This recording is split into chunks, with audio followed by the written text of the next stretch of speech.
가끔은 사랑이 끝나도 미련보다 무서운 게 있죠. 그건 바로 돈이에요.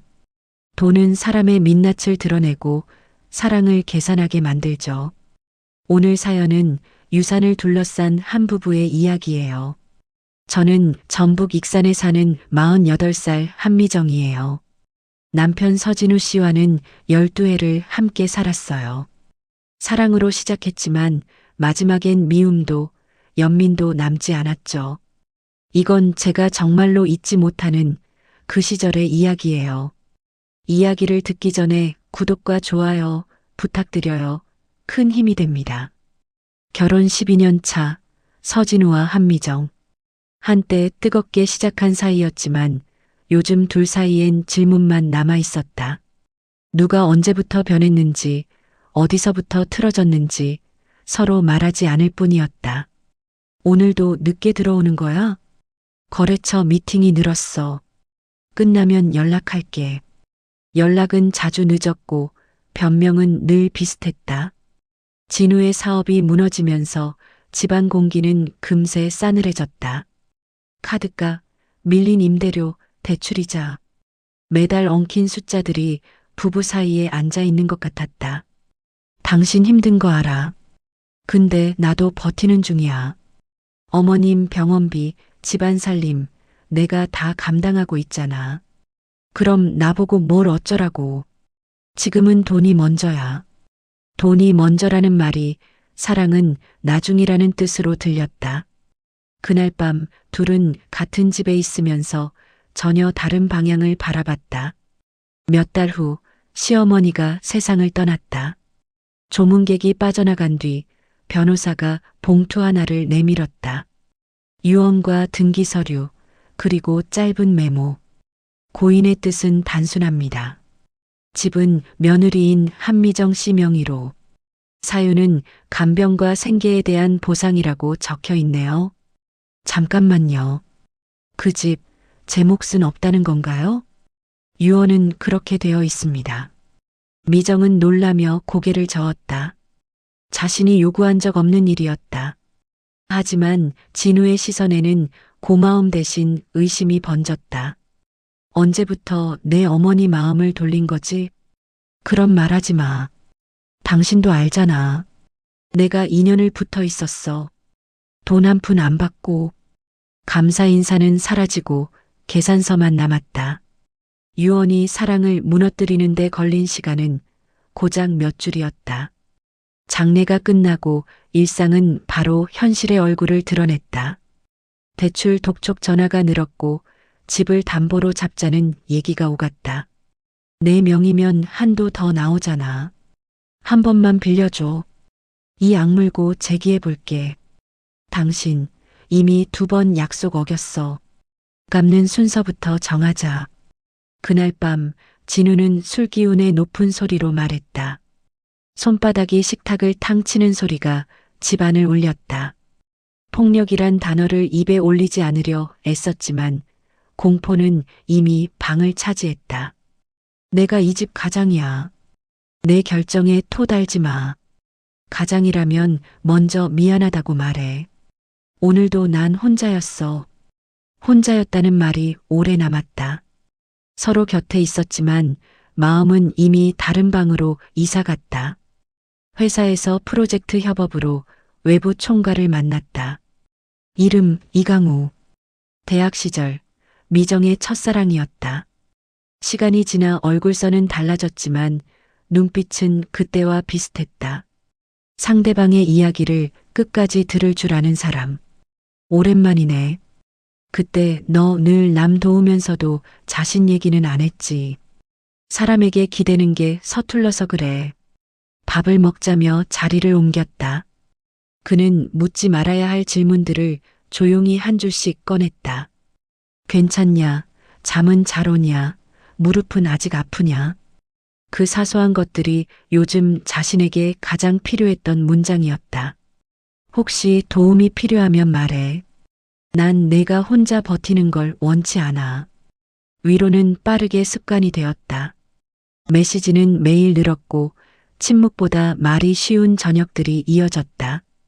그 끝에 경계가 흐려졌다. 진우는 휴대폰 고지서에서 낯선 통화 기록을 봤다. 번호를 역추적했고 사무실 앞에서 두 사람을 마주쳤다. 회사 일이라더니 이게 일이야? 손은 왜 잡고 있어? 손 잡은 적 없어. 그냥 걷는 중이었어. 제가 설명하죠. 협업 일정. 넌 빠져. 부부 문제니까. 말은 점점 커지고 사람들의 시선이 모였다. 그날 밤 집에서 또다시 소리가 났다. 책이 허공에 날아가며 벽에 부딪혔다. 미정은 입술을 깨물며 버텼다. 무너지지 말자. 오늘은 끝까지 버텨보자.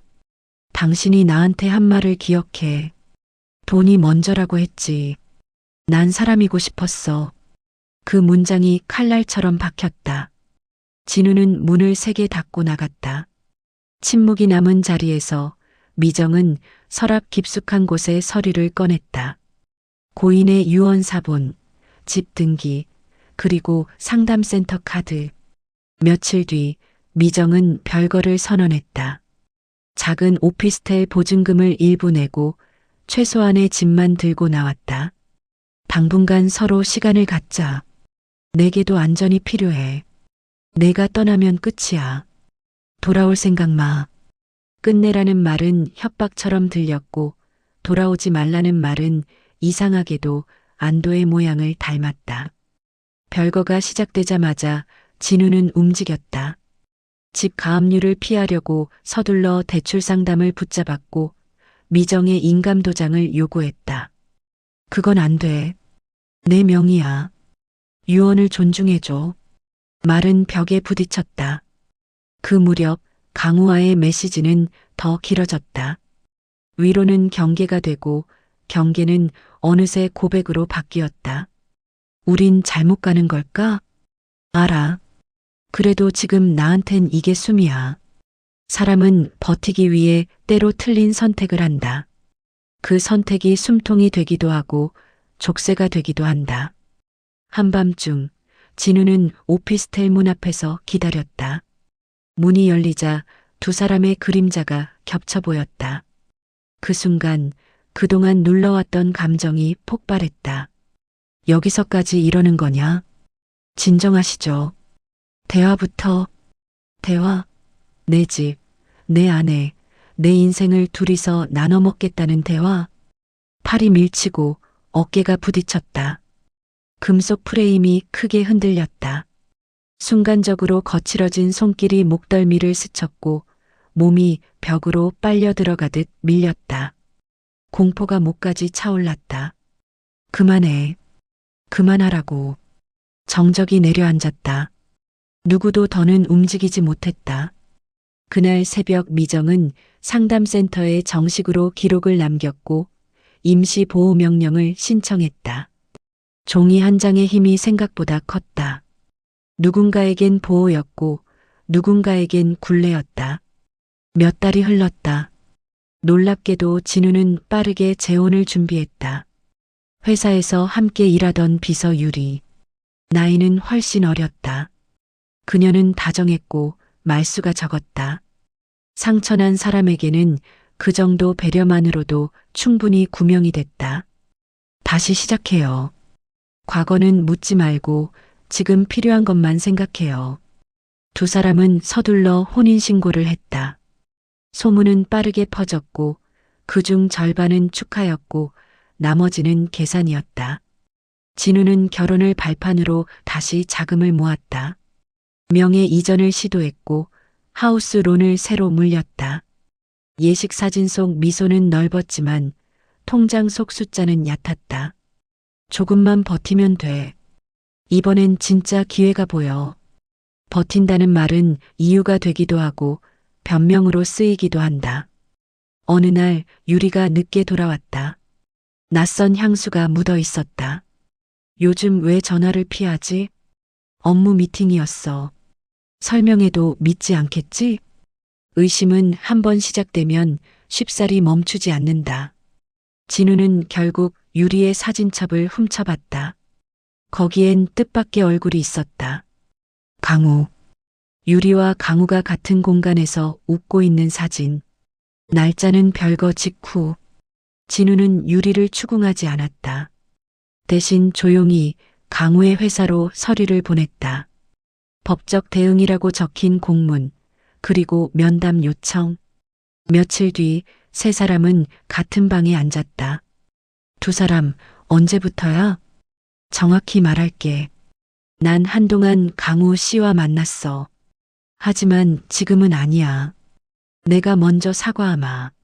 내 삶이 무너지길 바란 적은 없어. 근데 왜 내 삶에 이렇게 쉽게 들어왔지? 둘 다. 방 안 공기가 가벼워지지 않았다. 미정은 마지막으로 등장했다. 스스로 요청한 자리였다. 여기서 끝내자. 집 문제도 서로의 원망도. 유언은 내게 맡겨진 거야. 근데 난 팔지 않을 거야. 그 집은 돌봄의 기억이 남아있으니까. 결국 넌 가진 걸 놓지 않겠다는 거네. 맞아.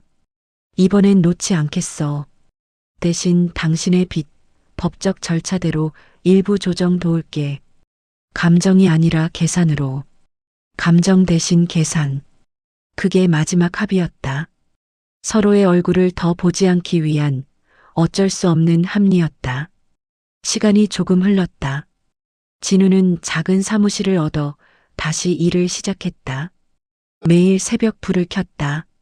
재혼 생활은 불안정했고 유리와의 관계는 여러 번 흔들리다 결국 각자 길을 가기로 했다.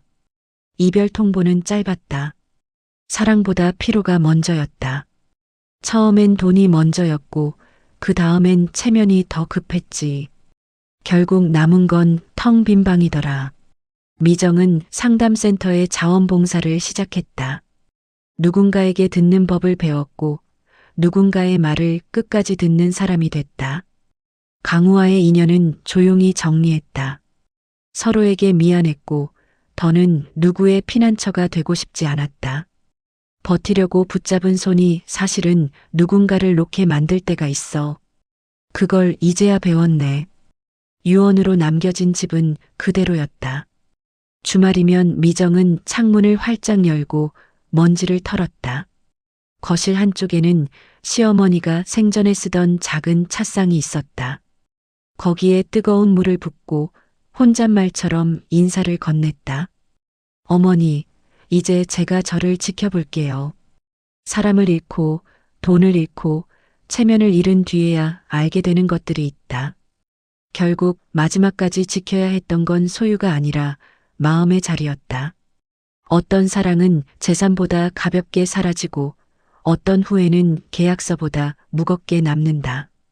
우리가 정말로 바꾸어야 했던 건 상대의 태도가 아니라 스스로에게 건 방식이었는지도 모른다. 외도는 위로의 탈을 쓴 도피였고 재혼은 상처를 가리는 붕대였고 유산은 서로의 진심을 시험하는 거울이었다.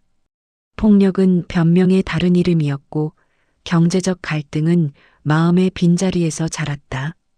이제 각자는 제자리로 돌아가 배운 만큼 조심스럽게 걸어갈 것이다. 혹시 지금 누군가를 밀어내며 버티고 있다면 한 번쯤 물어보자.